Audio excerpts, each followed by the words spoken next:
Y yo creo que en realidad lo que es imposición no, pero sí que hay una cierta imposición a la hora, por ejemplo, de que tú estudias valenciano o haces cursos de valenciano porque sabes que eso te va a facilitar mucho a la hora de trabajar, por ejemplo, para la administración.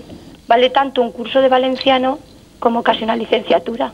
Yo creo que no, yo creo, sinceramente, que lo que se está haciendo es normalizar una lengua, que es distinta, es decir, una lengua que se tiene que, de alguna forma, se tiene que intentar que salga adelante.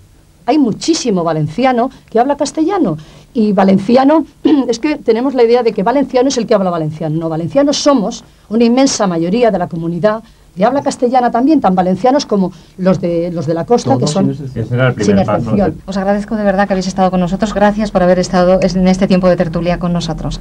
Hasta luego y buenos días. El bilingüisme està assegurat per l'Estatut d'Autonomia i moltes institucions el compleixen rigorosament. Molta gent està d'acord que l'ús del valencià és minoritari respecte al castellà. Les discrepàncies comencen quan es parla de si català i valencià són una mateixa llengua. Jo pense que el que sí que està ben clar és que som d'una família. La família és el llatí. Dins d'una família, diguem, personal, n'hi ha germans, fills, cosins germans, per què no, potser tenim cert parentes, però que indudablement són molt diferents. Tu saps que entre una mare, dos fills, i cada fill és d'una manera. També pot ser això, no? O sigui que nosaltres ho tenim claríssim totalment, el que és. Que ve una llengua, que ve del llatí, i molt bé, i vosaltres la catalana i vosaltres la valenciana. Valencià i català són una sola llengua, dos noms per una sola llengua. Només cal comprovar-ho mirant les parts del cos. Un barceloní, un valencià i un mallorquí diem a la boca, boca, a la dent, dent, als ulls, ulls, a les orelles, orelles, etc. Per tant, és una sola llengua. Els Estats Units no els fa vergonya parlar una llengua que es diu anglès, però que també això tampoc obliga a que Anglaterra i els països i els Estats Units formen el mateix estat, però sí que no estiguen embroncats per la llengua perquè seria absurd, no? L'anomenat secessionisme lingüístic s'aplega al voltant d'associacions com aquesta, lo Ratpenat, que considera el català com una llengua completament diferent al valencià. Partits com Unió Valenciana, socis de govern del Partit Popular a la comunitat, donen suport i han donat impuls des de les institucions a aquestes tesis. Jo com a president d'un partit polític o com a diputat, jo no tinc que dir si se diu consegueix o se diu conseguix.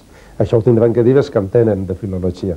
Però Unió Valenciana sí que pensa que entre els filòlegs que defenen una unitat lingüística i els filòlegs que pensen que el valencià és un idioma propi, diferent i diferenciat, Unió Valenciana dona el suport polític a aquells filòlegs que pensen que l'idioma valencià és un idioma propi de la comunitat valenciana. El conflicte de llengües a llarg termini no estarà entre valencià i català, per entendre'ns. Això és inexistent com a conflicte real. El conflicte estarà entre valencià i castellà. El conflicte estarà entre valencià i castellà, perquè amb tot això, amb tot aquest procés, la realitat és que la potència de recuperació del valencià ha anat disminuint.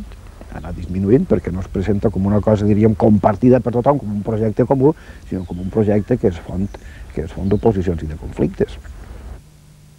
En l'afany per distanciar-se del català, els secessionistes segueixen l'ortografia de l'anomenada Real Acadèmia de Cultura Valenciana. Han suprimit pràcticament els accents i s'opta també per les formes més castellanitzades. La normativa que defèn la Real Acadèmia de Cultura Valenciana està basada en els clàssics, està basada en la realitat lingüística valenciana i té moltes coses diferents del català. Algunes institucions, com l'Ajuntament de València, han finançat l'edició d'aquestes gramàtiques en detriment de l'Institut de Filologia Valenciana, que defensa la unitat del català. Se tracta, per tant, d'una maniobra de dialectalitzar encara més el valencià i acostar-lo al castellà, i per tant de separar-lo del català. Una paraula, d'impedir que el valencià sigui una llengua de cultura. L'anomenada batalla lingüística va tenir un nou episodi el 8 d'octubre passat. A proposta d'Unió Valenciana, les Corts reunides a Xàtiva van aprovar un polèmic decret que treu les competències lingüístiques a la universitat pel que fa als llibres de text. I que els valencians tinguem llibres de text que s'adequen a lo que és la legalitat vigent i que diu l'Estatut d'Autonomia. El valencià és valencià i les altres llengües són altres llengües que no són alienes a nosaltres i no tenim res que veure en elles. És un tema de tots els catalanoparlants. Si es perd el català a Xàtiva, es perd el català a Vic. Si es perd el català a Felanitx, es perd també el català a Salses. Tots estem en el mateix barco, tots estem en el mateix vaixell, i per tant, realment, qualsevol agressió a qualsevol lloc, com passava en tota l'edat mitjana, hem d'acudir la resta dels habitants o dels catalanoparlants. Com cada divendres, el Joan, el pagès de Benicarló, deixa Catalunya i torna a entrar a la Comunitat Valenciana després de vendre els seus productes al mercat. Per molts, el conflicte lingüístic és només la punta d'un iceberg. És la part més cridanera, la de la crispació. Però la qüestió de fons, el que cal treballar, seria la definició de la identitat dels valencians. I per això hi ha una gran majoria disposada a trobar els punts en comú.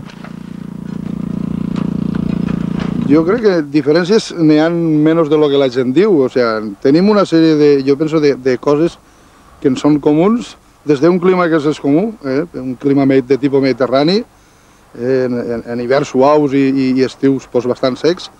Tenim algo que ens uneix molt, que és la llengua, que ja com he dit abans no n'hi ha tanta diferència. Tenim una història comuna, ahí tenim el rei Jaume I i tot el que això pot representar, i que per tant jo penso que tota aquesta diferència i tota aquesta polèmica és un poc inventar per uns interessos que jo personalment desconec. De persones guapes i de persones fees n'hi ha per tot el món, de més altes i més baixes també, en els ulls blaus, en els ulls negres, en les pestanyes més majes o menys majes, però que parlem valencià només estem nosaltres i això és una cosa que se té que luchar perquè no s'acabi.